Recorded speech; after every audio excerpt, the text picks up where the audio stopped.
جب فتنہ یزید دمشق، عراق اور مدینہ منورہ پہنچا، لوگوں سے بیعت لینے کا سلسلہ جاری تھا، جو کہ یزید کے حکم سے لوگوں پر جبر کر کے بیعت لی جا رہی تھی۔ اور مکہ مکرمہ میں قیام کے دوران سیدنا امام حسین علیہ السلام کو مائدین کوفہ کی طرف سے خط پہ خط وصول ہونا شروع ہو گئے، اور کوئی دن ایسا نہ جاتا کہ جس دن کوفیوں کی طرف سے آپ امام علیہ السلام کو خط وصول نہ ہوتے۔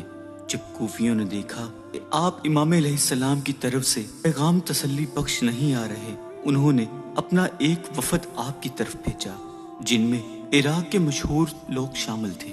وہ 3 امور پر زور دیتے تھے۔ ایک یہ کہ یزید کی ہرگز بیعت نہ کی جائے، دوسرا یہ کہ آپ علیہ السلام کوفہ تشریف لے آئیں اور خلافت کی بیعت لیجیے، اور تیسرا یہ ہم مرتے دم تک آپ کے ساتھ وفادار رہیں گے، جان نثاری کی روش پر ہمیشہ قائم رہیں گے۔ ہمارے سامنے یزید کی طاقت کچھ بھی نہیں، وہ آپ علیہ السلام کا ایک بال بھی پیگا نہیں کر سکتا۔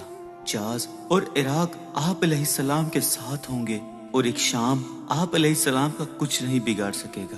یہ تمام تر دعوے آپ علیہ السلام کے ساتھ کوفیوں کے بڑے بڑے معاہدین کی طرف سے کیے گئے، اور یہ بات حقیقت ہے کہ اگر وہ لوگ صدقے دل اور ارادہ پختگی کے ساتھ آپ امام علیہ السلام کے ساتھ آپ کی حمایت کرتے تو یزید کی قوت با ختم ہو جاتی۔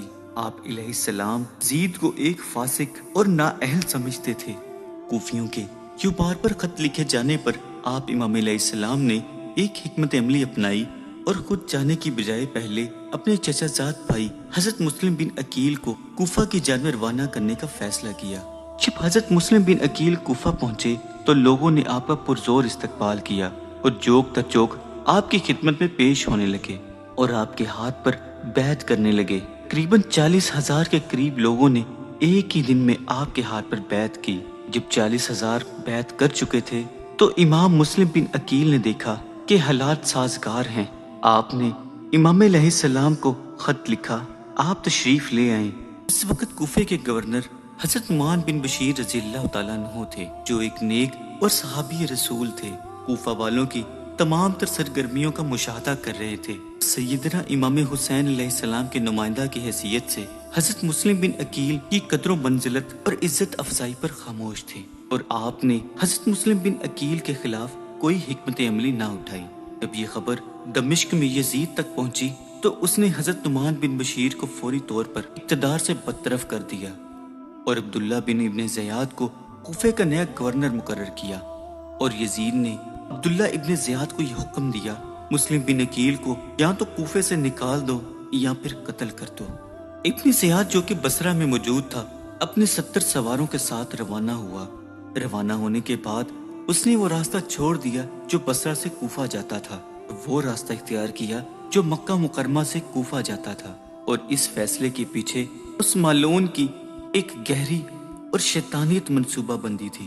اسے یہ علم ہو چکا تھا کہ سیدنا امام حسین علیہ السلام کو کوفہ پہنچنے کی دعوت دی جا چکی ہے، اور کوفہ والے ان کا شدت سے انتظار کر رہے ہیں۔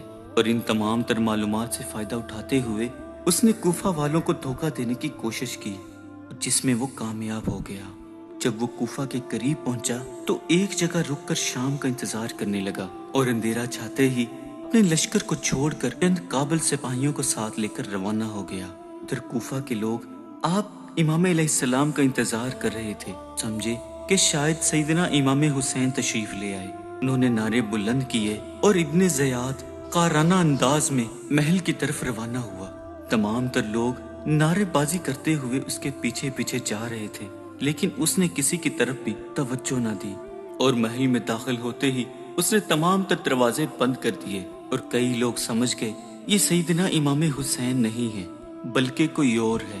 محل پہنچنے کے بعد ابن زیاد نے حضرت نعمان بن بشیر رضی اللہ تعالیٰ عنہ کو معزولی کے احکامات سنائے، اور جامع مسجد پہنچ کر کوفہ والوں سے تقریر کی کہ جو کوئی بھی اس کے احکامات کی تابع نہیں کرے گا تو اس کا انجام بہت برا ہوگا۔